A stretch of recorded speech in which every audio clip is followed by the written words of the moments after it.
민주공대? 뭐더라 뭐? 공부하는 대단. 뭐하더라? 민주공대, 서울공대. 넥타이를 잘 매네. 고건 총리는 이 넥타이 매는 법을 처음에 잘못 배웠는지 꼭 이쪽이 확 조여가지고 한쪽이 이렇게 삐뚤어져 있어요. 아니 그분 진짜 넥타이 잘 못 매. 와이스는 꼭 이걸 해가지고 여기다가 싹 놓고 요거 하나 아니 요 고를 하나 팝니다. 뭐 체주가 있어 그분은.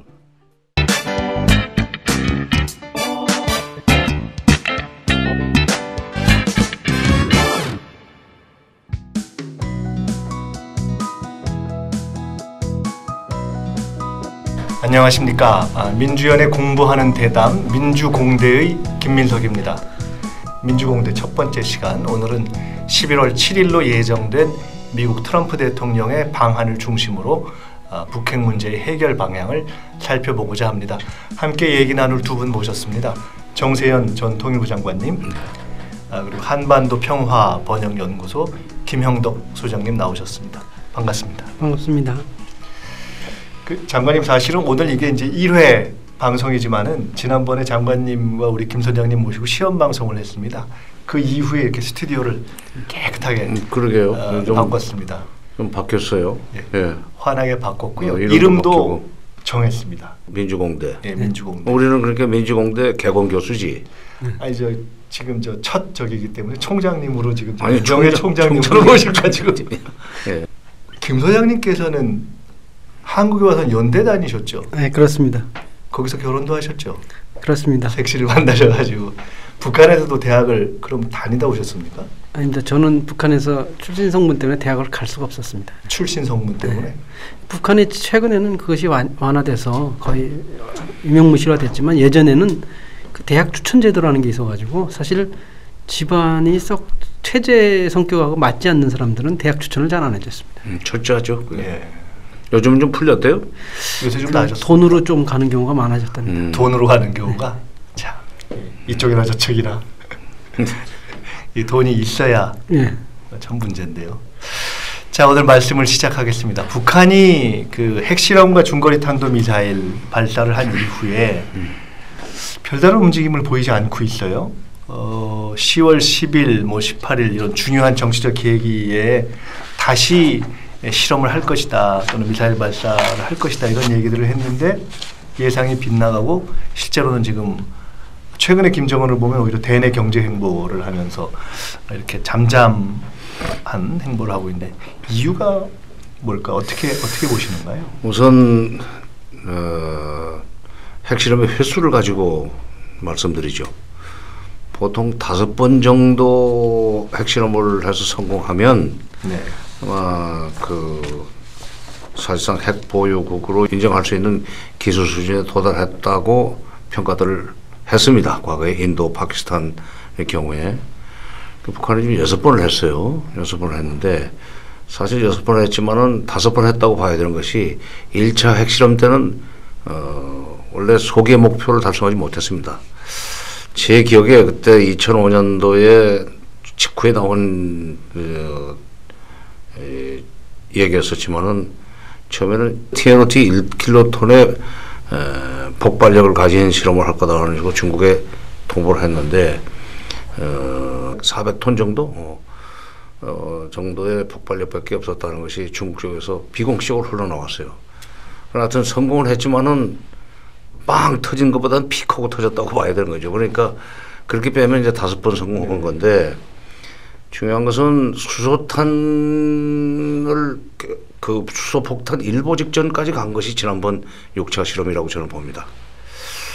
이렇게 되면은 기술 수준 면에서는 일단 충분히 목표 당시의 관점으로 보면 어느 정도까지는 도달했다고 보는 거고.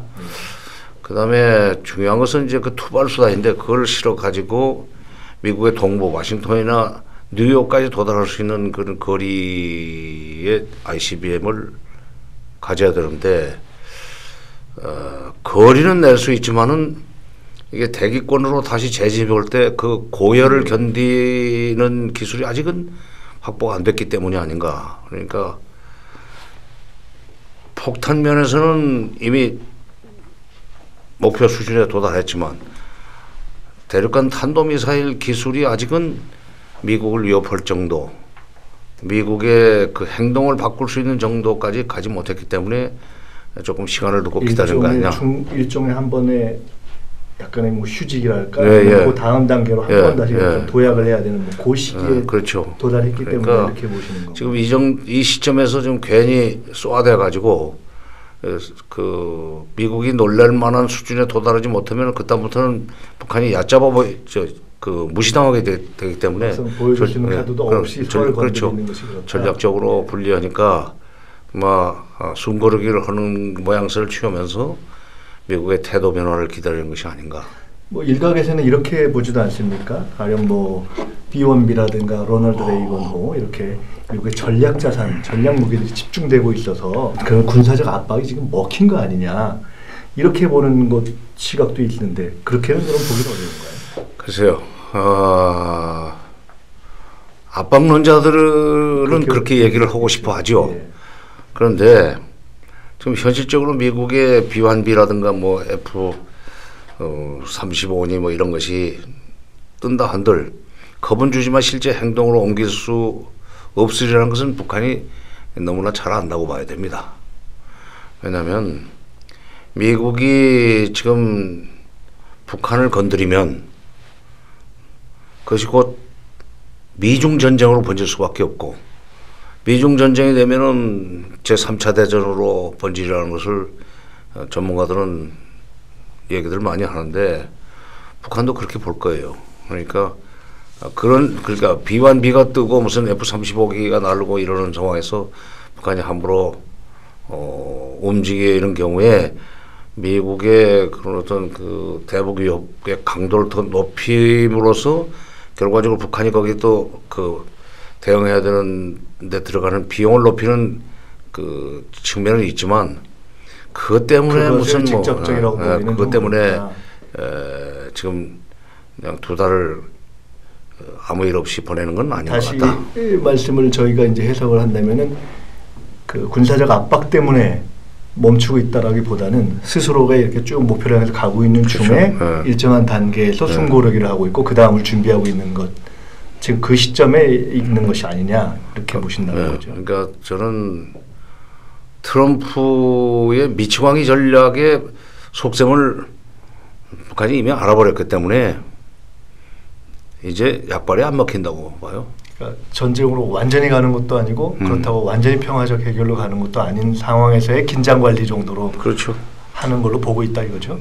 그렇죠. 그러면서 이제 결국 한국과 중국, 일본을 압박을 해서 그 한중일이 북한을 압박해 들어가도록 유도하기 위한 일종의 성동격서 전략의 일환이라는 건 저는 보는데 트럼프의 그 전략을 트럼프의 전략이 그걸 북한이 읽고 있다. 북한이 아마 읽었으리라고 저는 생각을 합니다.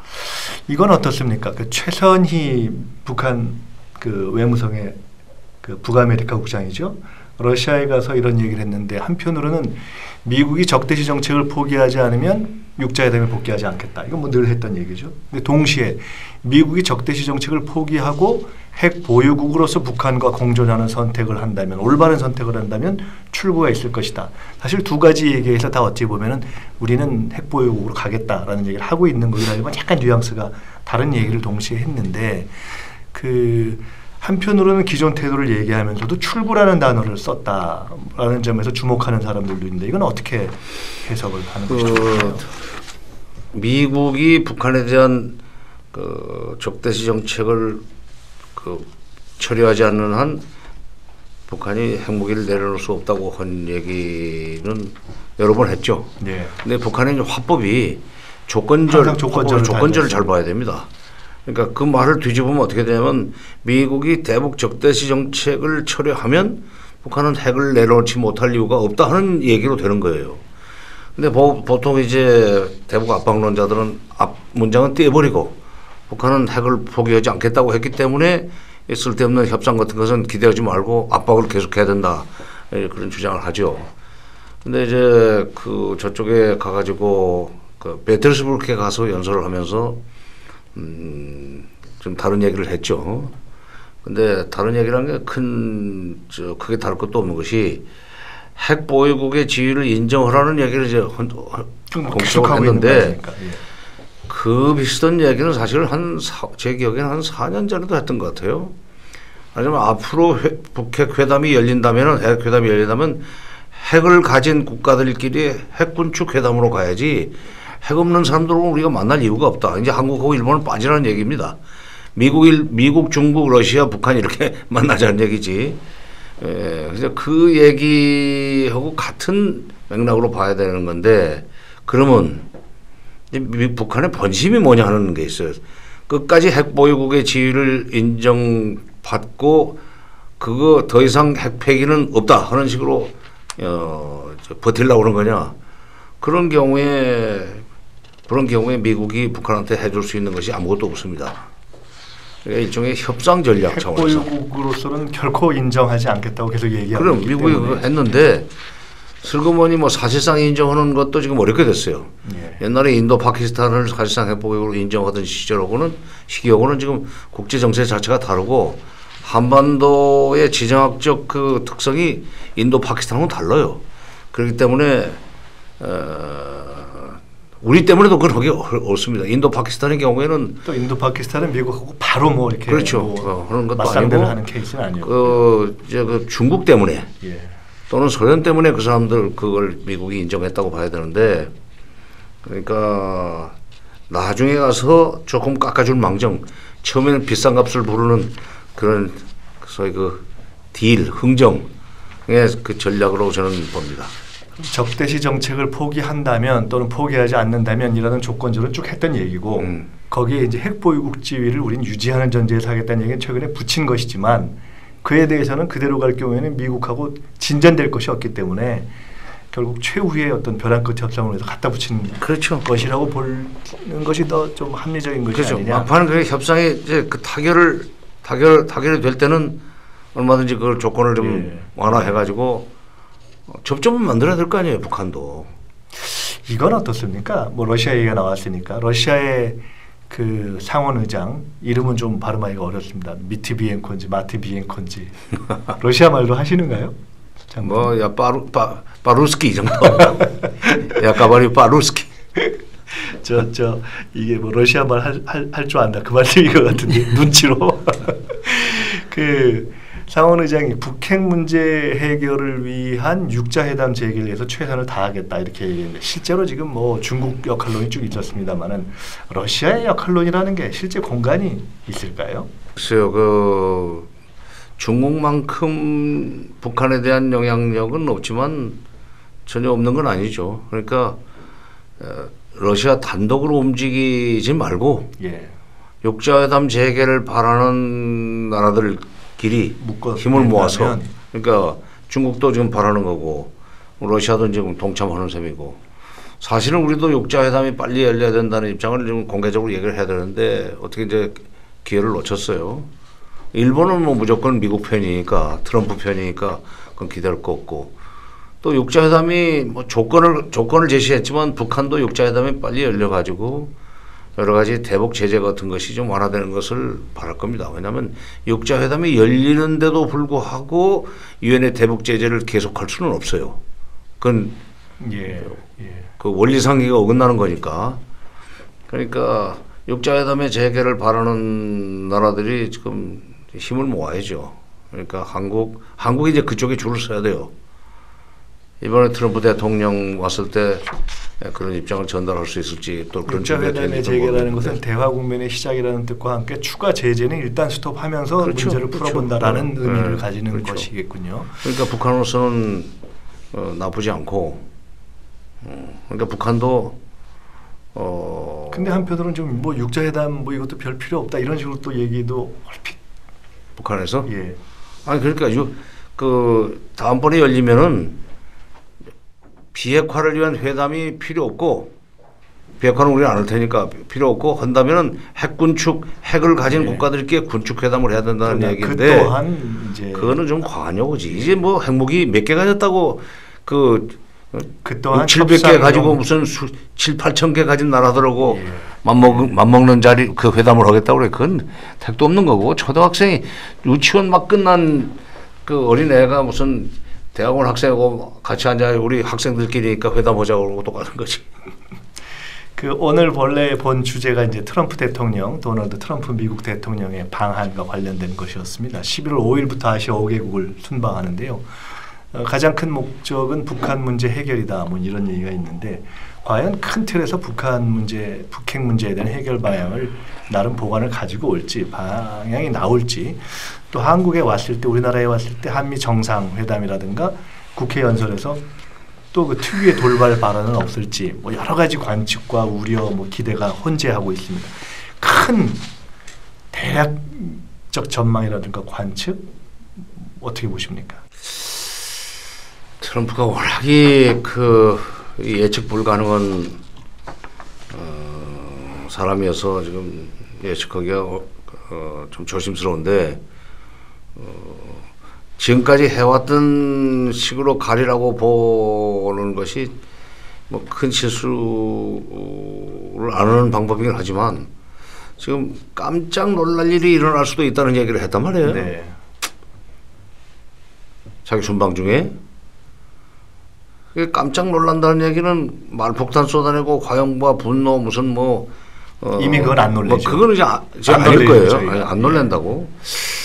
그러면 기상천외의 발상으로 내가 뭐 북한과 일단 뭐 회담을 해보겠다.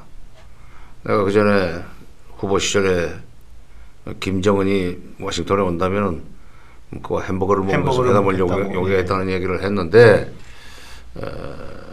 이제 나도 그 여러 가지 방법을 써봤지만 변화가 없다. 그런 점에서 좀 다른 방식으로 한번 접근을 해보려고 그러는데 뭐 여러분들이 그동안에 많이 주장해왔던 육자회담 내가 나갈 용의가 있다 하는 식으로 얘기를 할 수도 있겠다는 생각을 하고 이제 그게 희망적 관측일 수도 있는데 그 가능성도 전혀 배제할 수는 없지 않나 하는 생각이 듭니다. 네. 기대와 희망이기도 하지만 그 트럼프 대통령의 아주 그 폭이 넓은 발언과 행보로 봐서 가능성이 있을 수 있다. 당신들이 깜짝 놀랄 것이다 하는 얘기를 했단 말이에요. 그러면 그건 예. 지금까지 자기 모습이 아닌 모습을 보여주겠다는 얘기 아니야. 글쎄 뭐 더 놀라게 하는 방법이 있죠. 옛날에 후르쇼프가 그 스탈린 사후에 이제 후르쇼프가 소련의 최고 지도자가 돼가지고 유엔에 가가지고 막 신발장을 벗어서 예. 이쪽 단상을 치면서 연설을 했던 유명한 일이 있었는데 그 트럼프가 능히 그러고도 남은 사람이거든요. 또 그런 짓을 하고도 우리 국회에서 또 그렇게 해서 우리를 깜짝 놀라게 할지는 모르겠으나 그러나 그건 아니길 기대합니다. 그러면 안 좋고 그래도 미국 대통령인데 한중에 순방을 하면서 그거 의미 있는 뭔가 좀 족적을 남기지 않겠는가.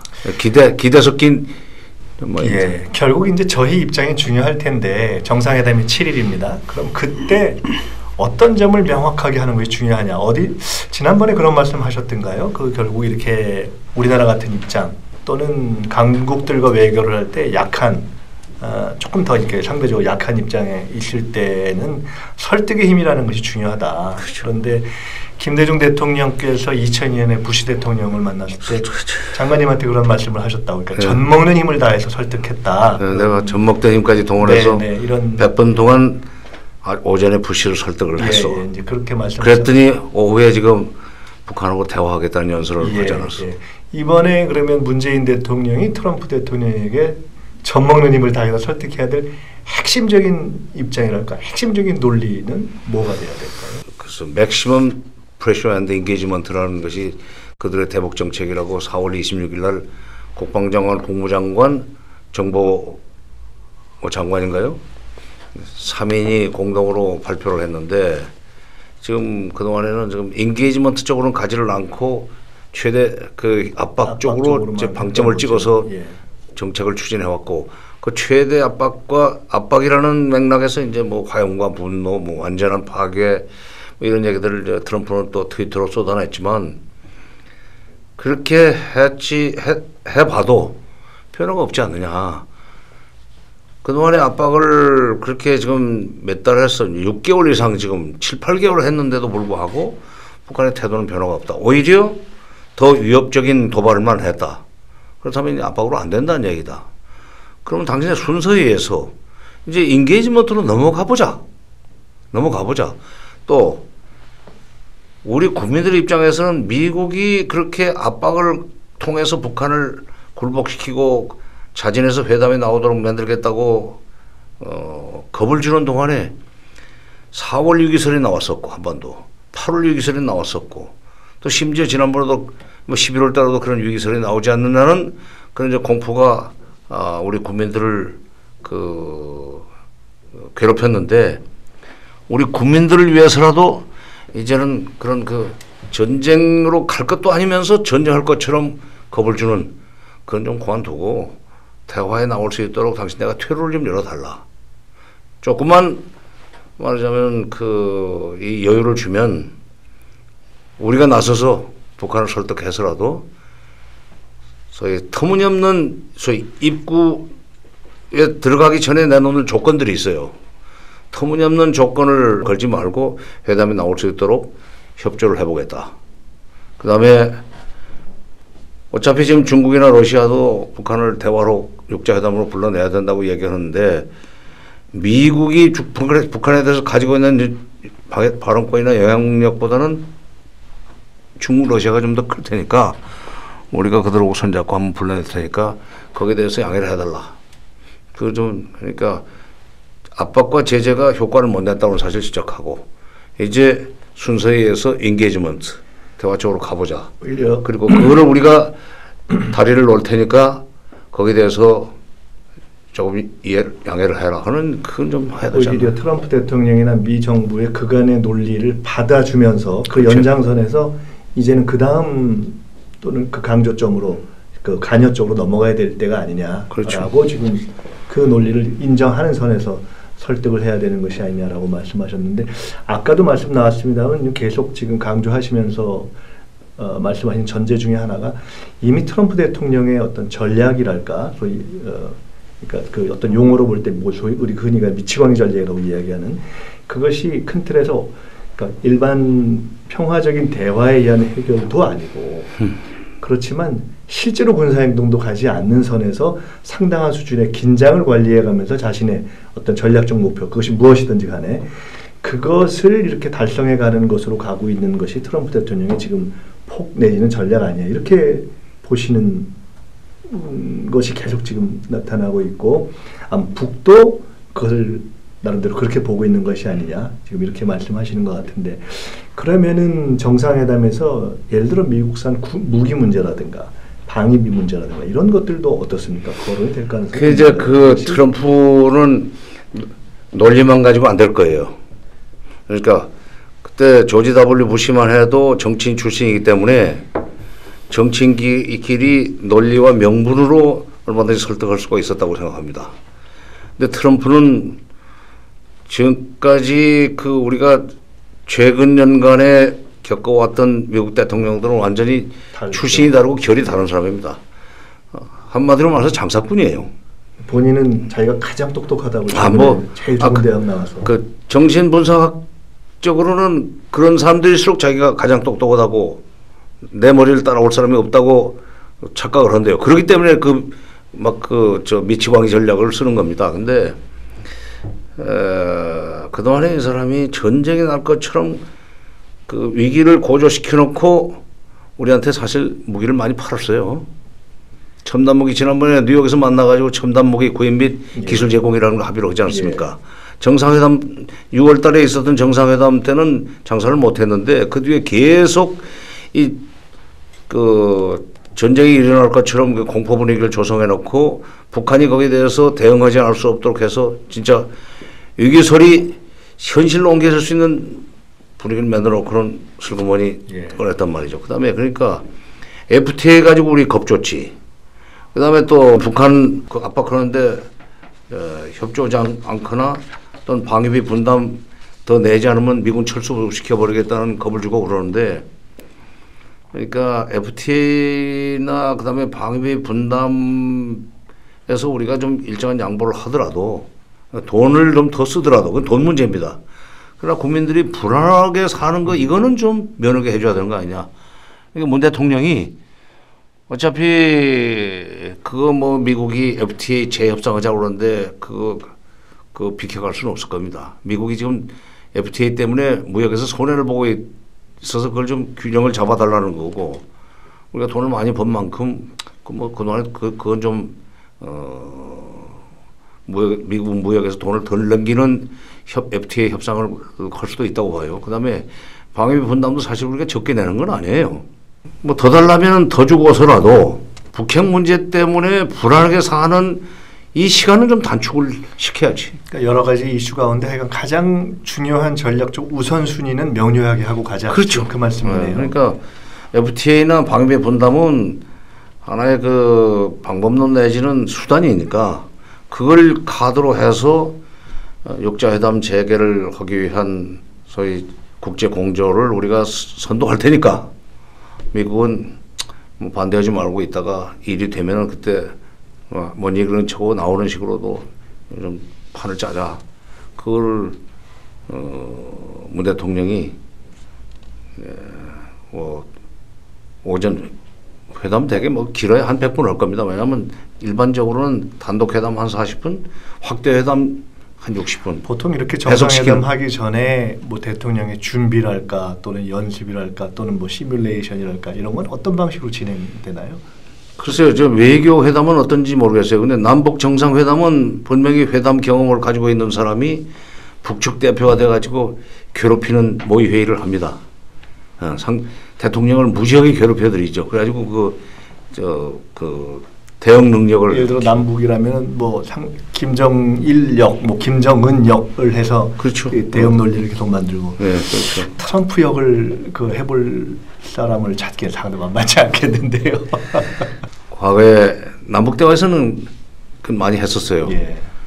그러니까 분야별 회담으로 들어가면은 북한을 잘 모르는 사람들이 그 분야의 대표가 될 수밖에 없다 보니까 북한의 여러 가지 회담 전략 전술에 대한 공부를 시켜드리기 위해서 통일부에 있는 그 경험자들이 북측 대표단이 돼가지고 훈련을 시킵니다. 근데 외교부에서는 실질적으로 정상회담을 할 때 어떻게 하는지 그건 모르겠어요. 그 한국에 오기 전에 일본을 들려서 옵니다.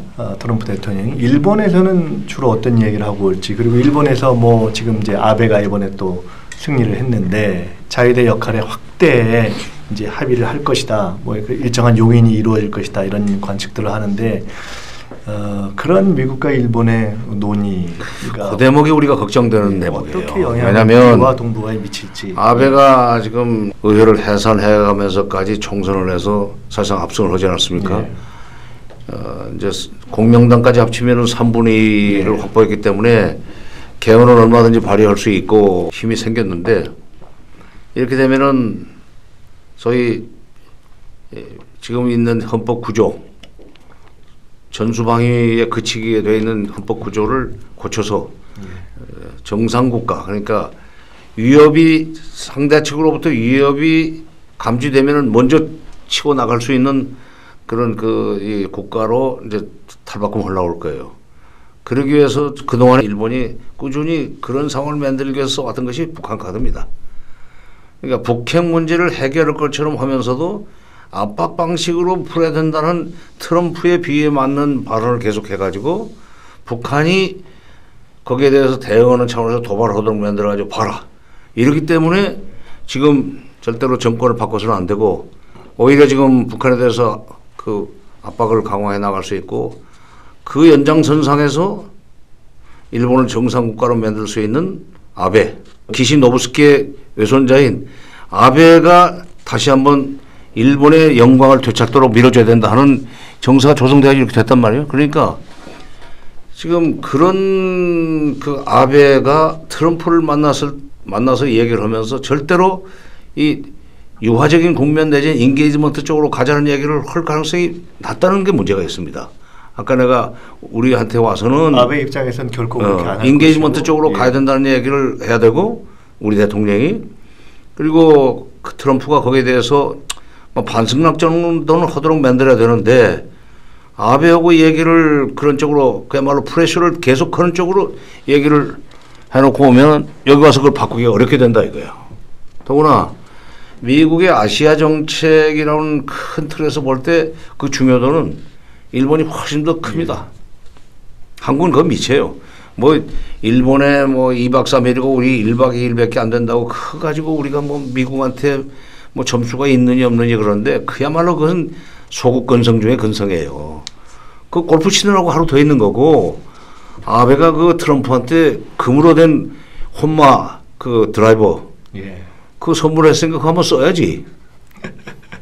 어? 원산지에 와서 한번 써야 될 거야. 뭐 그러니까 그런 거 가지고 우리가 시샘을 할 필요는 없고 문제는 정상회담에서 어떤 얘기가 오고 가고 예. 우리한테 우리 국민들한테 좋은 결과를 가져다 줄 수 있는 그런 합의가 이루어질 수 있는 하는 것이 중요하지 체류 일정은 그런 게 없어요. 옛날에 우리 촉담에 하룻밤을 자도 만리장성을 싸면 된다고 그랬어요. 그렇죠. 어? 예. 1박 2일도 충분히 우리가 그 일을 해낼 수 있어요. 그때 그 2002년 2월 달에 그 왔을 때도 결국 1박 2일 정도밖에 안 있었을 겁니다. 정성과 논리로 뭐 그리고 만리장성을 충분히. 예. 김대중 대통령이 부시를 설득한 것은 100분이었어요. 적장을 설득하는데 시간이 많이 걸린 필요하다는 건 그거는 좀 어리석은 얘기고 유명한 그 고려시대 거란의 장수 소선영인가 예. 설득했다는 예. 서희가 무슨 뭐 2박 3일 설득했습니까? 설득은 순간적으로 일어난 거고 논리가 탄탄하고 그리고 상대방에게 명분과 실리를 줄 수 있다면 그리고 우리도 명분과 실리를 챙길 수 있는 타협점을 찾을 수 있다면 어찌 보면 트럼프 대통령을 설득하는 것이기도 하지만은 아베와의 그 설득 논리 대결이라는 측면에서도 관전 포인트가 그렇죠. 있습니다. 지금 이번에 그 트럼프의 한중일 설득은 뭐 시진핑하고는 거기는 이제 체급이 다르니까 일본 아베와 문재인 누가 트럼프의 귀를 잡느냐. 귀를 잡느냐.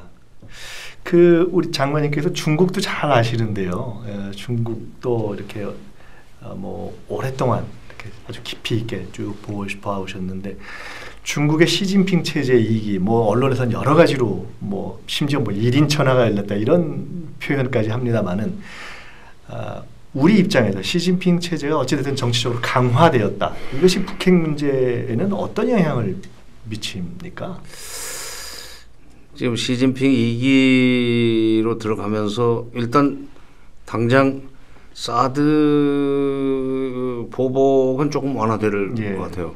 제가 그 전에 확실히 완화되는 쪽으로 가는 걸로 보시는 거죠? 이제 감지가 되는 거죠. 더구나 이제 강경화 장관도 근거 없는 얘기는 안 했을 거예요. 그러니까 뭐 사드는 추가 배치는데 더 이상 안 온다.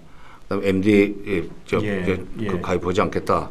그다음에 그 한미일 그 군사 동맹을 더 강화해가지고 중국을 압박하는 그런 일은 안 하겠다. 이제 이게 중국으로 하여금 사드 보복을 완화시킬 수 있는 명분을 주는 겁니다. 퇴로를 열어주는 거예요. 근데 그러기 전에 저는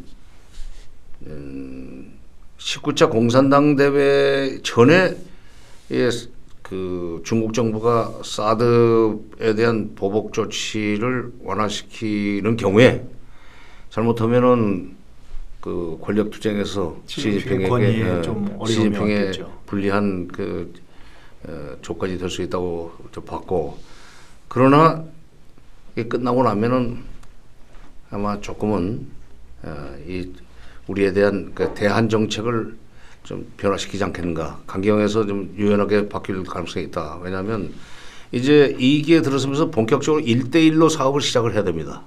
서쪽으로 나가야 돼요. 서쪽으로 나가려면은 이 동쪽에 그러니까 자기 뒤통수 앞으로 나가는데 뒤통수가 이게 시끄럽게 놔둬서는 안 돼요. 물론 이제 사드 문제, 사드를 그대로 그냥 인정하고 갈 수는 없지만은 북핵 문제 때문에 미국이 계속 북한을 괴롭히는 역할을 하라, 책임을 져라 하는 식으로 이렇게 주문을 하는 그것도 좀 피곤한 거죠. 1대1로 사업을 하려면은 이런 문제에 대해서 조금 전향적이라고 그럴까 유연하게 대처를 하면서 자기들 본래 보다 더 큰 목적 1대1로가 더 큽니다. 그 사람들한테는. 유라시아까지 미국이 중국의 영향력을 확대하는 거겠다는 거거든요. 그러니까 그쪽으로 가기 위해서 사드 문제라든지 또는 뭐 북핵 문제라든지 이런 데 가지고 미국과 또는 한국과 일정한 정도 타협점을 찾으려고 하지 않겠는가. 사드에 대해서는 그런 뭐 다소 이렇게 대한 포지션을 좀 완화할 것이다 이렇게 볼 수 있는데 시진핑이 국내적으로 강화되었다라는 것이 북핵 문제 전체에 대한 예를 들어 지금 뭐 육자회담 재개에 대한 본인들의 어떤 적극성이라든가 역할론이라든가 또는 북에 대한 제재 문제에 대한 태도라든가 이런 전반을 놓고 본다면은 그 시진핑 체제가 일단 다시 한번 안정되었다라는 것이 갖는 의미가 있는가요? 전 나쁘지 않다고 생각해요. 왜냐하면 시진핑이 이제 1대1로 아까 조금 전에 얘기했지만 1대1로 사업을 본격화하기 위해서는 어떻게든 이 미국과 지금 그 소강 상태를 유지를 해야 돼요. 미국하고 계속 이렇게 기싸움이나 하고 앉았고 해가지고는 이쪽으로 나가지를 못한단 말이에요. 기본적으로 대외적 갈등이나 전쟁은 뭐 충돌은 지금 중국으로서는 전혀 뭐 그 바라지 않은 또 선택할 수 없는. 그렇죠. 갈등이나 이런 것이 전혀 없을 수는 없지만 가능한 한 이것을 좀 그 톤다운 시키고 원래 자기들의 국력을 더 키우고 유상을 키울 수 있는 그런 일이 바로 1대1로예요. 그 사람들이 지금 중화부흥을 국가 목표로 설정해 놨는데 시진핑이 취임하면서 바로 중화부흥이 중국 꿈이다 그랬어요. 중국몽은 중화부흥이고 중화부흥은 중국몽이다 그랬는데 그 중화라는 게 한나라 때 그 사람들이 반초를 보내서 서역을 이 정보를 개척하지 않았어요. 그러니까 한나라 때 서쪽으로 국력을 확장했었습니다. 그래서 군사적으로 굉장히 강한 최초의 국가였었죠. 진시황 진나라보다 더 강했었지. 진나라는 뭐 금방 없어졌으니까.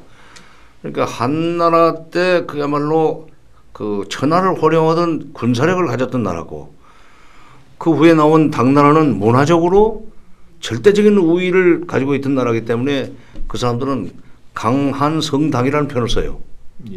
강력한 한나라와 문화가 융성했던 당나라. 강한 성당을 지금 그 강한 성당의 영광과 유상을 재현하겠다는 것이 중화부흥이고 그 방법론이 1대1로란 말이야. 그러니까 이거 하려면은 이거 뭐 북핵 문제 때문에 여기 발목이 잡혀서 가지고 서쪽으로 못 나가는 것이 적절치 않기 때문에 또 시진핑으로서는 이제 5년 동안 그것을 확실하게 해가지고 뭐 욕심 같아서는 한 5년 더 오고 싶을 거예요. 그러려면은 중국의 국력을 시진핑 2기 체제로 들어가면서 중국의 국력이 가파르게 상승을 했다.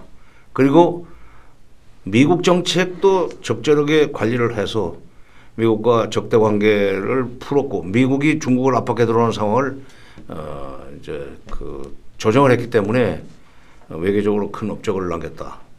역시 중국의 지도자는 시진핑이라는 식으로 중국 인민들에게 그런 성과를 내려면 내려고 할 것이다. 여기서 북핵 문제에 관해서 어느 정도 성과를 내야 되고 그러기 위해서 먼저 한중 간에 지금 그동안에 쌓였던 응어리를 일단 푸는 것이 시작점이 아닌가. 저희로서는 하여간 문제를 푸는 데 있어서 중국과 대화를 할 수 있는 그 폭이 조금 더 생겼다는 점에서 긍정적인. 다행이죠. 다행이에요. 조금 다른 이야기를 해보겠습니다. 이 최근에 뭐 박근혜 정부, 이명박 정부 때 국정원과 관련된 일들이 여러 가지가 계속 이렇게 뭐 공개도 되고 폭로도 되고 그렇게 하고 있습니다. 박근혜 정부 때 국정원이 북한 관련 정보를 어떤 식으로 올렸냐 하는 것들도 이렇게 계속 속속 드러나고 있는데요. 2013년 말이죠. 장성택을 숙청했을 당시에 국정원에서는 김정은 체제가 이제 흔들리고 붕괴 조짐이 보인다. 이제 이런 식으로 보고서를 올렸다는 겁니다. 사실은 장관님이 이제 통일원에 쭉 계실 때부터 대북 관계를 다뤘던 오랜 시기 동안 북한 붕괴론이 뭐 수차 등장했지 않습니까? 그 여러 시기에 등장했던 지금 이제 장성택 국정 당시 이야기가 나왔습니다만 북한 붕괴론의 문제점이 뭔지 또 만약에 우리가 북한 붕괴론을 이후에도 전망한다면 또 과거에 가장 그럴싸하게 타당했던 시기가 과연 있었는지 어떻게 하면 그 북한 붕괴론이라는 것에 대해서 잠깐 좀 내부적인 얘기는 우리 이제 김소장이 좀 하시고 거기도 제가 여쭤보겠습니다. 사실 북한 붕괴를 적은 미제입니다. 90년대 초에 나왔어요. 동굴압파가 이제 흔들리고 그쪽에 급격한 이제 체제 변환이 일어나잖아요. 예. 그러니까 미국에서 그 왈 한반도 문제 전문가 내지는 공산권 전문가라고 하는 사람들이 이 흐름이 마치 그때 뭐 자스민 혁명이 무슨 그 중동에서 뭐 민주화에 예. 그 바람을 몰고 오는 걸로 성격 규정이 됐듯이 이제 사회주의가 다 없어진다. 큰 나라 소련이나 뭐 중국 같은 데는 자체 변화를 통해서 궤도 수정을 통해 가지고 전송을 하겠지만 조그마한 것들은 다 없어진다는 생각을 했었어요. 그게 이제 들어와가지고 90년대 초에 김영삼 대통령 머릿속에 강하게 박혔었습니다. 김영삼 대통령이 확실하게 믿고 있었어요. 난 그때 통일비서관을 했는데 내가 볼 때는 아닌데 일개 비서관이 대통령한테 직접 그렇게 각하 그거 그렇지 않습니다 하는 얘기를 할 수가 없는 그런 구조였었어요. 그때는. 지금도 아마 그 1, 2급 비서관이 대통령한테 직보할 수는 없을 겁니다. 되게 이제 수석비서관 내지는 안보실장 이런 사람들이 대통령의 그런 잘못된 판단을 고쳐줘야 되는데 내가 그때 수석비서관이나 비서실장한테 여러 번 얘기했어요. 아닙니다. 분명히 북한을 밉다고 생각하는 사람들이 볼 때는 북한의 붕괴 요인이 있습니다. 그러나 북한도 하나의 체제인데 붕괴 요인과 더불어서 지탱 요인도 가지고 있습니다. 예. 마치 사람에게 발병 요인이 있지만 면역력이 있어가지고 병이 나지 않고 건강을 그럭저럭 유지할 수도 있고 내지는 잘 관리하면 면역력을 더 키워서 오히려 건강해진 사람이 될 수 있듯이 그렇게 체제는 굴러가게 돼 있는 겁니다. 그걸 어떻게 균형 있게 보느냐가 결국 그렇죠. 중요하다. 두 가지 측면을 다 봐야 되는데 그게 50대 50이라도 이건 무슨 절대 붕괴를 안 하는 거고 예.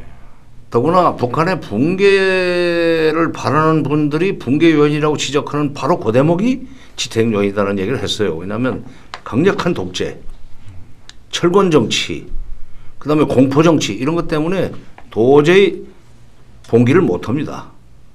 경제가 어렵다고 먹고 살기 어렵다고 붕괴하기로 했으면 우리가 이승만 때 붕괴했어요. 그다음에 중국이 문화대혁명 때 붕괴했어야 됩니다. 먹는 문제 때문에 붕괴하는 나라는 없어요. 오히려 먹는 문제가 충족이 되고 소위 분배 격차가 심해졌을 때 모두가 다 배고프면 체제는 안전해. 오히려 배 아픈 사람들이 나와야 그 체제가 흔들리는 거예요. 근데 그게 아니라고 해도 각하께서는 아주 고급 정보를 가지고 판단하시기 때문에 당신네 통일원에서 신문이나 자료 좀 보고 북한 신문이나 북한 자료 좀 보고 붕괴하지 않는다고 그러는데 그건 틀린 얘기다. 오늘인가요? 어젠가요? 지금 정부에서도 우리 국방부 장관이 얘기를 했나요? 이제 북한이 곧 무너진다. 근데 그런 것이 예를 들어 이렇게 어떤 정치적인 레토릭으로서가 아니고 만약에 실제로 곧 붕괴할 것이다라는 현실적인 전망에 기초한 것이라면 글쎄 그러니까 현실적인 전망이 아니라 이게 북한에 관해서는 우리 국민들이나 우리 전문가들도 그래요. 국내 전문가들도 북한에 관해서는 북한을 바라보는 시각이 일단 있습니다. 예. 적대적으로 보느냐, 중립적으로 보느냐, 우호적으로 보느냐. 근데 적대적으로 딱 북한관이 정립된 사람은 이 중립적인 얘기를 아무리 해봐야 믿지를 않아요. 듣지를 않아요. 그러니까 그리고 이제 송 장관의 경우에는 군인이기 때문에 유관장교 시절부터 시작해가지고 사관학교 유관장교 시절부터 머릿속에 대북 적대 의식이 확실하게 들어가 있을 거예요.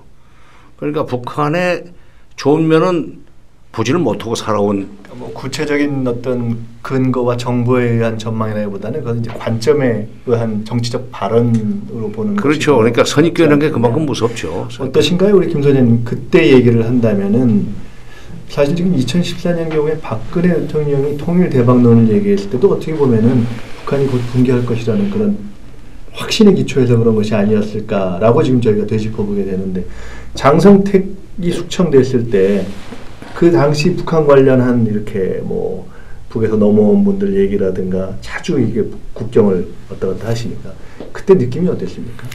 저는 박근혜 대통령이 통일 대박론이라고 했을 때 그런 확신을 가지고 했다고 보고요. 저는 무식한 얘기라고 인터뷰한 적이 있습니다. 당시에 예. 무식한 얘기라고 예. 했다. 예. 근데 붕괴라는 게 사실은 대체 세력이 있을 때 가능한 겁니다. 근데 북한 체제 특성상 현재 정권을 대체할 세력이 내부에 없습니다.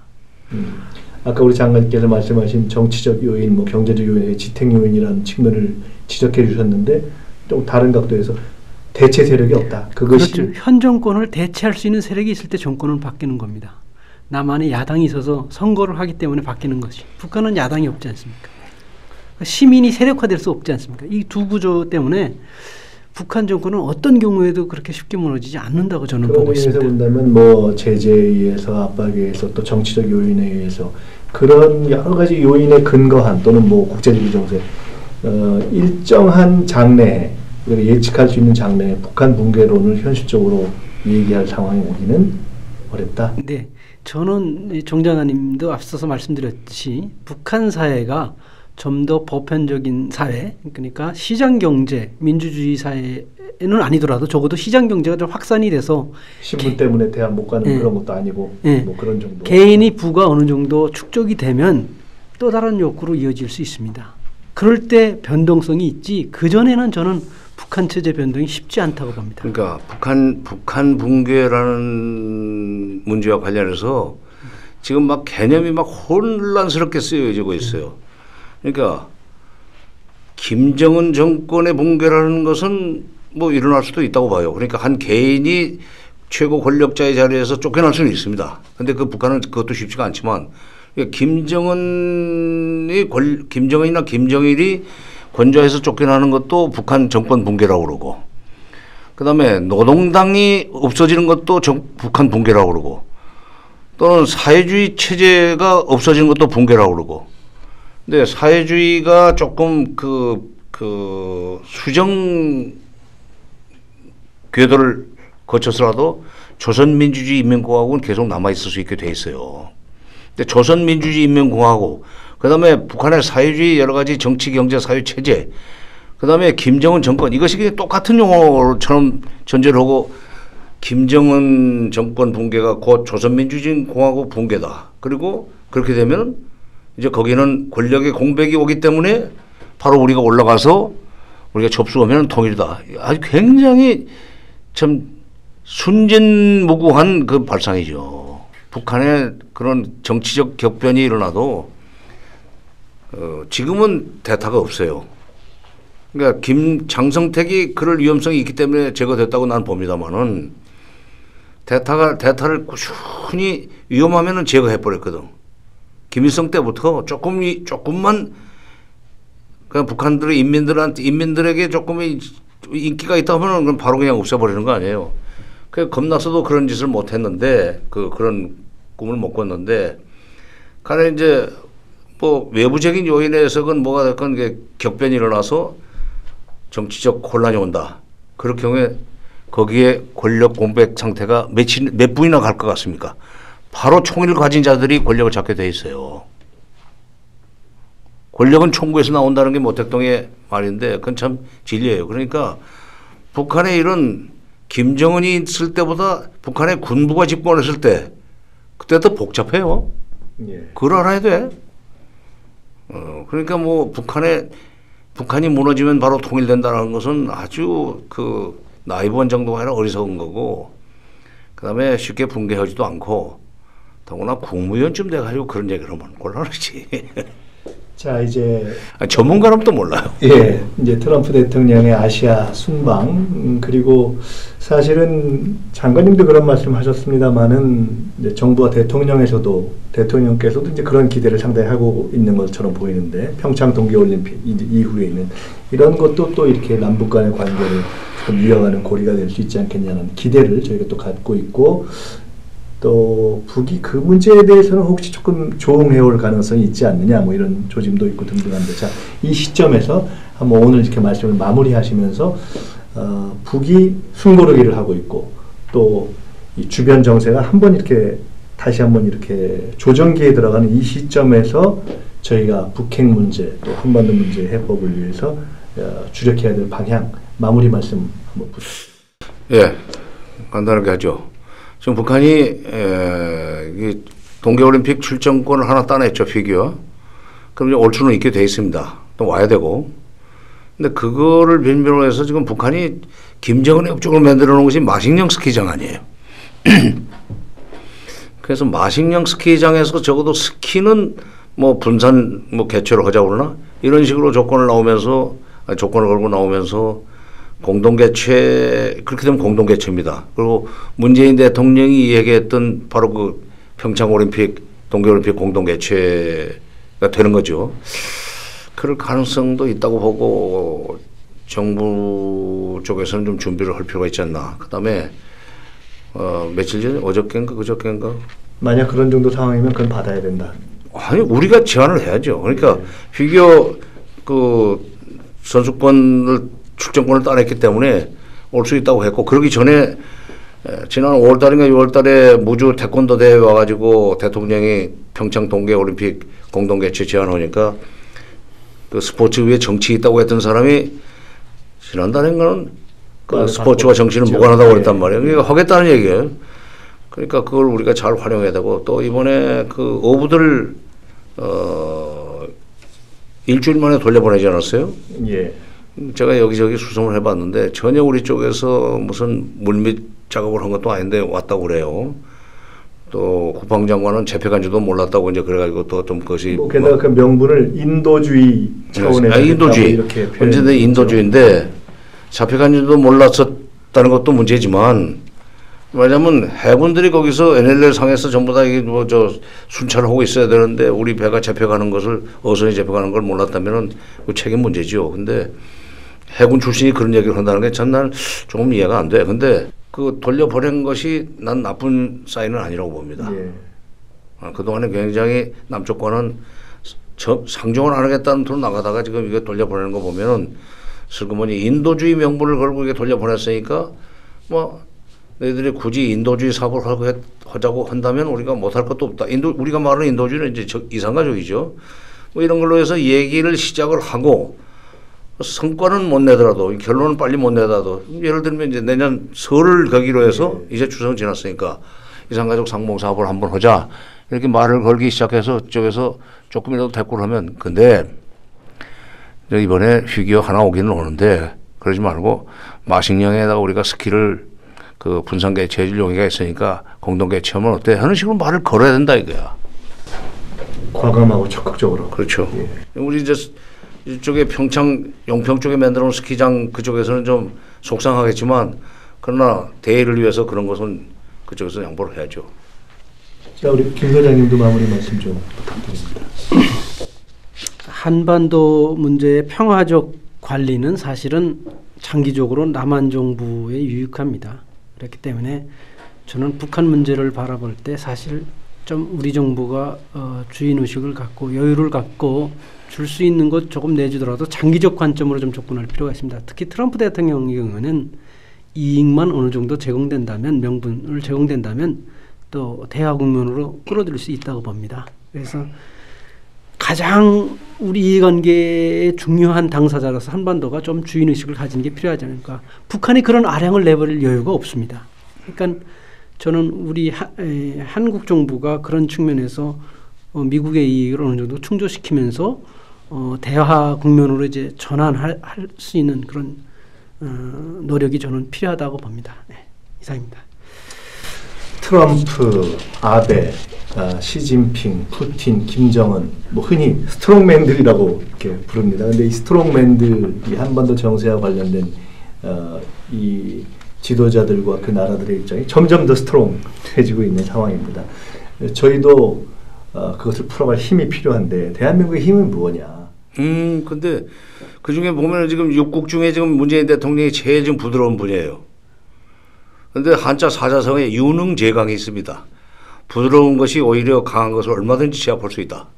이게 문 대통령이 잘만 하면 뭐 스트롱맨들 푸틴, 뭐 트럼프, 시진핑, 아베, 김정은 이 5명의 스트롱맨들을 이 유연한 문 대통령이 얼마든지 제압할 수 있다고는 자신감을 가지고 좀 바로 이제 그것을 저희들이 이제 고민하고 그 지혜를 찾아야 됩니다. 그 스트롱맨들이라고 하는 그 상황을 풀어내는 외교적인 지혜, 그다음에 젖먹던 힘을 다하는 설득력, 그리고 촛불혁명을 이룩한 국민의 지혜와 그 힘, 그것이 이렇게 버팀목이 되어서 남마처럼 얽힌 한반도 주변 정세와 북핵 문제를 풀어가는 데도 큰 힘이 되어야 되는 것이 아닌가 싶습니다. 오늘 말씀이 북핵 문제를 푸는 지혜를 얻는 데 도움이 됐길 바랍니다. 지금까지 정세현 장관님 또 김형덕 소장님 모시고 말씀 나눴습니다. 민주공대 첫 번째 시간 오늘 여기서 마치겠습니다. 감사합니다.